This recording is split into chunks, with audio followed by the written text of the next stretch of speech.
আমাদের তিনটা দাবি। আমাদের দাবি হচ্ছে আমরা যারা 2009 সালে যারা ক্ষতিগ্রস্ত বিডিআর সদস্য যারা এখনও জেলবন্দিতে আছি তাদেরকে অতি বিলম্বে মুক্তি চাচ্ছি এবং আমরা যারা 18,523 জন বিডিআর সদস্য যারা আমরা বাইরে আছি তার ক্ষতিগ্রস্ত অবস্থায় আছি, দিন যাপন খুবই কষ্টের মধ্যে যাচ্ছি।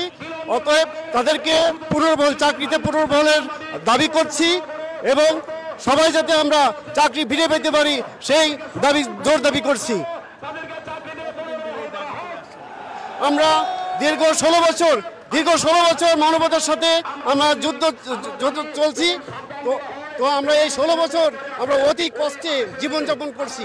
অতএব আমাদের সরকারের কাছে বর্তমান সরকারের কাছে আমাদের দাবি যাতে আমরা সবাইকে চাকরিতে পুনর্বহাল পাইতে পারি সেই দাবি করছি।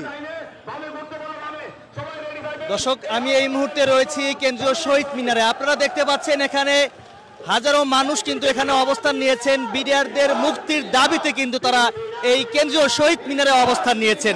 আমরা আরো কয়েকজনের সঙ্গে কথা বলার চেষ্টা করব কি দাবিতে এখানে অবস্থান নিয়েছেন। আমার দাবি আমাদের চাকরি ফেরত চাই। কোনো অন্যায় করি নাই, আমাদের চাকরি ফেরত দেন, এটা আমার দাবি। কোনো অন্যায় করি নাই, কিচ্ছু করি নাই। সরকারের 5 পয়সা ক্ষতি করি নাই, 1 পয়সা ক্ষতি করি নাই। আমি ছিলাম বিডিআর ঠাকুরগা কর্মরত, কোনো অন্যায় করি নাই, শুধু খামাখা চাকরিটা ফেরত গেছে। আমি আল্লাহর কাছে সরকারের কাছে আবেদন আমাদের চাকরিটা ফেরত দেন। আমরা কোনো অভিযোগ মিথ্যা অভিযোগ সেনাবাহিনী আসতেছে, একটাই অভিযোগ আছে আমরা বাহির ইউনিট ছিলাম, যারা বাহিরের ইউনিটে আমাদের কোনো হত্যাকাণ্ড হয় নাই। শুধু একটা অভিযোগ আছে যে সেনাবাহিনী আসতেছে আমাদের অ্যাটাক করার জন্য। এই শূন্য আমাদের সারে চলে গেছে, আমাদের যে অফিসার চলে গেছেন। আমরা তো সবাই আতঙ্ক হয়ে পড়ছি, নিরুপায় হয়ে পড়েছি। এখন কি করবো, সবাই ছোটাছুটি করছে, আর কিছু কোনো হত্যাকাণ্ড হয় না, কোনো মার্ডার হয় না, কিছু হয় না। আমাদের খামাখা অন্যায়ভাবে চাকরি চুক্তি করা হয়েছে, বিনা অপরাধ, কোনো অপরাধ নেই কিছু। জি চাকরি নেই। আজ 16 আমি চাকরি করছিলাম 15 বছরের মতো, তারপর 2 বছর 2 মাস জেল খাটেছি, তারপর আজ 15-16 পর্যন্ত এখন পর্যন্ত এখন বাড়িতে আছি। এই যে 15-16 বছর ধরে আপনার চাকরি নাই, আপনার পরিবার পরিজনের সদস্য রয়েছে, কিভাবে আপনারা আসলে দিন যাপন করছেন আমাদেরকে একটু জানাবেন। অনেক মানবতার জীবন করতেছি। চাকরি একটা, আমরা তো সাধারণ সৈনিক, আমরা তো সাধারণ সৈনিক। আমাদের সাধারণ যাদের কিছু আল্লাহ সম্পদ আছে তারা তো ট্রেনিং সেন্টারে ভেঙে গেছে। এত কষ্টের চাকরি কারা করে? যাদের পিছনে কিছু নাই, সম্পদ কম। আমরা অনেক কষ্ট করিয়া 6 মাস ট্রেনিং করিয়া তারপর এই চাকরিতে আসি। অনেক কষ্ট করিয়া সীমান্তে ছিলাম, তারপর আমি অফিসে কর্মরত ছিলাম। অফিসকে রক্ষা করার জন্য কোনো অন্যায় করি নাই, শুধু খামাখা চাকরি গেছে, অন্যায় কোনো অন্যায় করি নাই, 1 পয়সা সরকারের ক্ষতি করি নাই।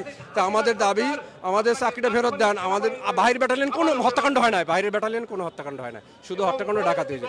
আমরা বাইরের ব্যাটালিয়ন কোনো অন্যায় করি নাই, আমরা নিরপরাধ। আমরা সবাই চাকরির জন্য আবেদন সরকারের কাছে, আমাদের একটাই আবেদন, আমরা খুব কষ্টে আছি, আমাদের চাকরিটা ফেরত দেন।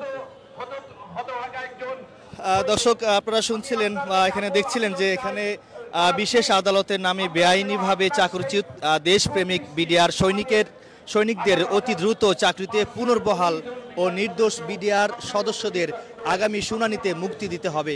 ক্ষতিগ্রস্ত বিডিআর ও পরিবারবর্গ 2009 পিরোজপুর জেলা। আমরা দেখতে পাচ্ছি এই মুহূর্তে কেন্দ্রীয় শহীদ মিনারে বিডিআরদের মুক্তির দাবিতে কিন্তু এখানে হাজারো মানুষ এখানে অবস্থান নিয়েছেন। পুরো বিষয়টি আপনাদেরকে জানানোর চেষ্টা করব এবং আরো কয়েকজনের সঙ্গে কথা বলার চেষ্টা করব কি দাবিতে তারা এখানে অবস্থান নিয়েছেন। এখানে দাবিতে অবস্থান নিয়েছে, আমার ভাইয়ের মুক্তি চাই। আর যে সকল বিডিআর ভাইরা চাকরিচ্যুত আছে তাদেরকে পুনরায় চাকরায় বহাল দেওয়া হোক, এটাই সরকারের কাছে আমার জোর দাবি। কারণ তারা নিরপরাধ, তাদেরকে অপরাধী বানানো হয়েছে। এই জন্য আমরা চাচ্ছি তাদেরকে প্রাপ্য সম্মানটুকু দেওয়া হোক। আমার ভাই যেরকম 15 বছর ধরে জেলখানায় আছে, এর ভিতর আমার বাবা মা দুজনেই মারা গেছে। আমি দেখেছি তারা কিভাবে মারা গেছে। এখন আমরা তার ভাই হয়ে তিলে তিলে মারা যাচ্ছি। তাই আমার ভাইটা কিছুদিন আগে যখন আমি বলি তুমি কেমন আছো, আমাকে বলে ভাই জেলখানায় কেমন থাকে, লোকের আঙ্গুলগুলা কালো হয়ে গেছে। তারা যে কত কষ্ট আছে সেখানে বোঝা যায়, কারণ তারা নিরপরাধ। আমরা চাচ্ছি তার সুষ্ঠু প্রাপ্য সম্মান দিয়ে তাকে মুক্তি দেওয়া হোক, এটা আমাদের দাবি। আর যারা নিরাপদ আছে তাদেরকে চাকরি বহাল করা হোক, তাদেরকে আপনার ভাইয়ের পরিবারের সদস্য কতজন? আমরা 3 ভাই 1 বোন। কিভাবে আসলে এত বছর দিন যাপন? আমার ভাইয়ের নতুন চাকরি ছিল, যখন তত্ত্বাবধায়ক সরকারের আমলে চাকরি হয়, চাকরি হওয়ার 6 মাস পরে এই পিলখানার ঘটনা। ও তো কিছুই বুঝে ওঠেনি, কেবল বেতনের টাকারও ভালো করে ঘাটতে পারেনি, কিন্তু তাকে শুধু শুধু অপরাধী বানানো হয়েছে। আমার ভাই সম্পূর্ণ নির্দোষ, আমার ভাই সম্পূর্ণ নির্দোষ হওয়ার পরে এর ভিতরে অনেক দেখা যাচ্ছে তদন্ত গেছে, তদন্তের পরে তাকে দেখা যাচ্ছে যে বেকসুর খালাস করা হচ্ছে। খালাস করার পরে সে বাসাতে ছুটিতেও গেছিল, ছুটিতে যাওয়ার পরে বিভিন্ন ট্যাগ দিয়ে তাকে আবার দেখা যাচ্ছে অপরাধী বানায়, তাকে জেলে করা হচ্ছে, চাকরিচ্যুত করা হচ্ছে। তাই সকল বিডিআর যারা নিরপরাধ আছে তাদেরকে যেটা প্রাপ্য সম্মান সেটা যেন তাদেরকে দেওয়া হয়, এই দাবি জানাচ্ছি সরকারের কাছে।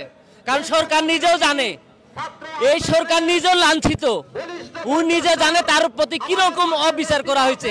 তাদেরকে আর নতুন করে এই সরকারকে বলতে হবে না, কারণ এটা অবৈধ সরকার ছিল, বিনা ভোটের সরকার ছিল। আমরা চাই যে এখন আমরা যেন আমরা ভোট দিতে পারি, আমাদের প্রাপ্য সম্মানটুকু ফিরে দেওয়া হোক। দেশের মানুষ যারা শহীদ হয়েছে তাদেরকে আল্লাহ জান্নাতবাসী করুক, তাদের পরিবারকেও যেন এই সরকার প্রাপ্য সম্মান দেয়, এটাই আমার দাবি। সকলে ইতিমধ্যে দাবি দেওয়ার বিষয়গুলি বলছে। আমি একটি বিষয় শুধুমাত্র আপনাদের সাথে আলোচনা করতে চাই, মত বিনিময় করতে চাই। 2009 সালে বৈষম্যের বীজ, আগ্রাসনের বীজ, এই দুটি বীজ বপন করা হয়েছে পিলখানা হত্যাকাণ্ডের মাধ্যমে।